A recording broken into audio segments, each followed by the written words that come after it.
Assalamualaikum warahmatullahi wabarakatuh. Diterima di sedikitnya 5 PTN lewat jalur mandiri dengan memakai nilai UTBK bukanlah hal yang sulit, apalagi ditambah dengan seleksi mandiri non-UTBK. Ingin tahu strateginya? Simak videonya sampai selesai ya.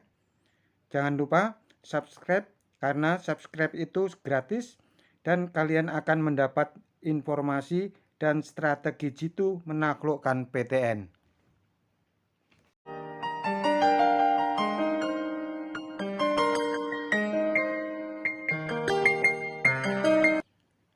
Pejuang PTN.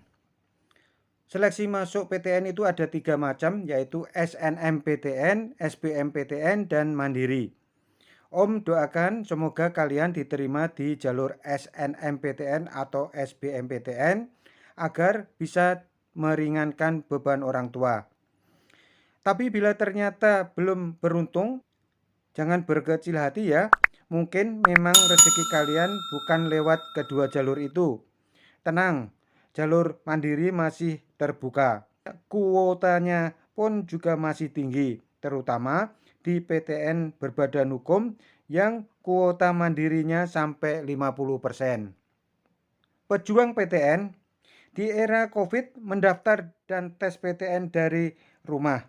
Meski ada beberapa PTN yang seleksi mandirinya harus tes daring maupun ke lokasi. Tapi kebanyakan PTN seleksi mandirinya memakai nilai UTBK dan rapot. Bahkan seleksi S1 reguler UI yang selama ini pakai tes, untuk tahun ini seleksinya berdasar skor UTBK. Meski S1 paralelnya dan vokasi dan KKI-nya masih pakai SIMAK UI. Betapa UTBK ini sangat penting ya. Untuk itu persiapkan dengan serius. Dengan berbekal sekali tes UTBK sama artinya kalian mengikuti tes seleksi mandiri sedikitnya di 10 PTN sekaligus. Di 10 PTN sekaligus, ya, ini yang akan Om bahas strateginya agar diterima minimal di 5 PTN sekaligus. Masa bisa Om? Sangat bisa. Bahkan bukan hal yang sulit.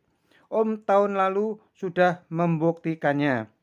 Tapi sebelum masuk ke strateginya, berikut adalah PTN-PTN yang seleksi mandirinya memakai nilai UTBK. Yang pertama adalah UI, terutama yang S1 regulernya ya. Tapi untuk yang paralel dan vokasi dan KKI-nya masih tetap SIMAK UI pakai tes. Kemudian UGM, PTN favorit yang seleksi mandiri tanpa uang pangkal adalah UGM, termasuk UI ya. Seleksi mandirinya di UGM menggunakan gabungan UTBK dan UTUL untuk tahun ini.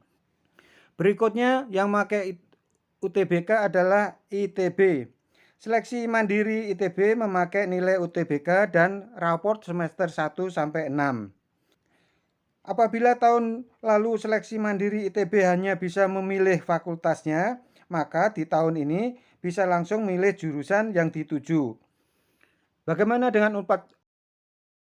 Ada 2 cara seleksi mandiri di UNPAD, yaitu dengan nilai UTBK, yang kedua seleksi tes masuk UNPAD.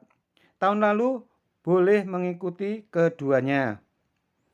Kemudian Institut Teknologi 10 November atau ITS Surabaya, kriteria seleksi mandirinya berdasar UTBK atau tes kemampuan akademik ITS.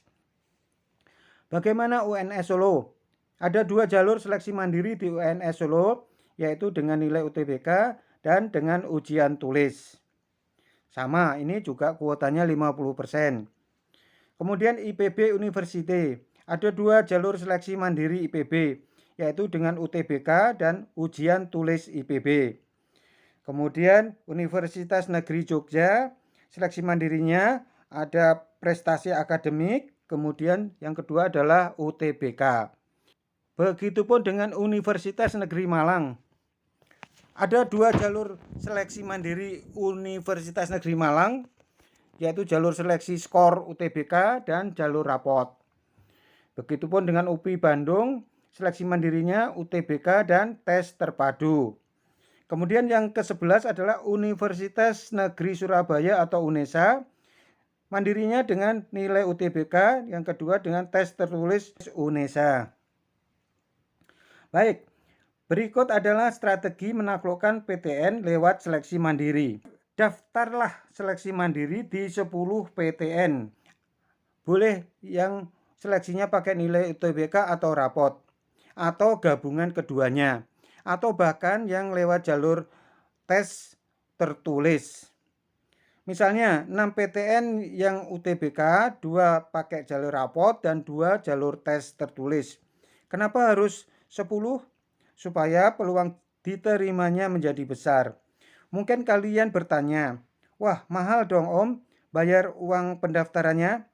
Ya lumayan, relatif lah. Kalau sekali daftar rata-rata 300.000 misalnya, berarti total 3 juta. Itu relatif lebih murah dibanding bila kalian gak dapat PTN manapun. Kemudian cara memilih jurusan. Karena seleksi mandiri sudah tahu berapa skor UTBK, maka dalam menentukan jurusan akan lebih mudah. Kali ini kalian boleh memilih jurusan yang ideal sesuai impian kalian selama ini. Tapi dari 10 PTN jangan dipakai untuk pilihan yang ideal semua. Separuhnya pakailah untuk jurusan yang realistis, bahkan yang lebih rendah sekalipun. Biasanya di seleksi mandiri ada isian uang pangkal yang bisa dipilih. Misalnya FK Undip ada 2 pilihan uang pangkal, 100 juta dan 150 juta. Peluang kalian diterima dengan mengisi 150 juta lebih besar dibanding mengisi 100 juta. Loh, berarti jalur mandiri tergantung besarnya uang pangkal dong? Tidak juga demikian. PTN tetap memprioritaskan nilai. Nilai yang tertinggi itu yang diterima. Tapi, bila ada 2 atau lebih peserta yang nilainya sama, maka yang dipilih adalah yang isian uang pangkalnya lebih tinggi. Dari 10 PTN yang akan kalian daftar, bisa 1 PTN daftar 2 bentuk seleksi. Misalnya Unpad. Tahun lalu, 1 orang boleh mendaftar jalur UTBK dan boleh daftar juga jalur tes. Insya Allah salah satu akan nyantol.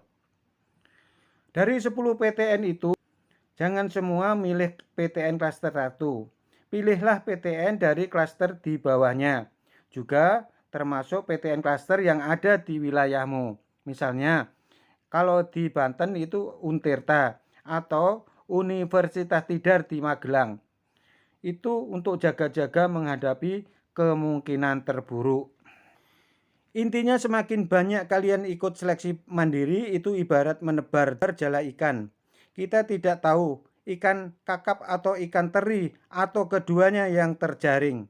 Itu sama artinya kita tidak tahu PTN mana rezekimu berada. Tugas kalian adalah ikhtiar, biar Allah yang menentukan. Dari setidaknya 10 seleksi mandiri PTN, masa sih nggak ada yang nyangkut satupun? Justru apabila nilai UTBK kalian lumayan, bukan tidak mungkin kalian akan diterima di lebih 5 PTN sekaligus. Itu bukan angan-angan atau kemungkinan-kemungkinan, tapi kenyataan. Tahun lalu banyak yang diterima di 5-7 PTN. PTN favorit pula. Waduh, diterima di 5-7 PTN. Bingung dong milihnya. Ya, itu lebih baik daripada bingung tidak diterima di mana-mana. Untuk itu, agar tak terkesan serakah, maka ketika kalian sudah diterima di PTN yang dirasa cocok, segeralah mengundurkan diri untuk PTN yang lain, yang juga sudah menerima kalian sebagai mahasiswanya. Agar kursi yang akan kalian tinggalkan bisa diisi teman-teman kalian yang belum mendapatkan PTN. Demikian, semoga bermanfaat. Apabila ada salah kata, Om minta maaf. Kepada Allah, Om memohon ampun. Terima kasih. Wassalamualaikum warahmatullahi wabarakatuh.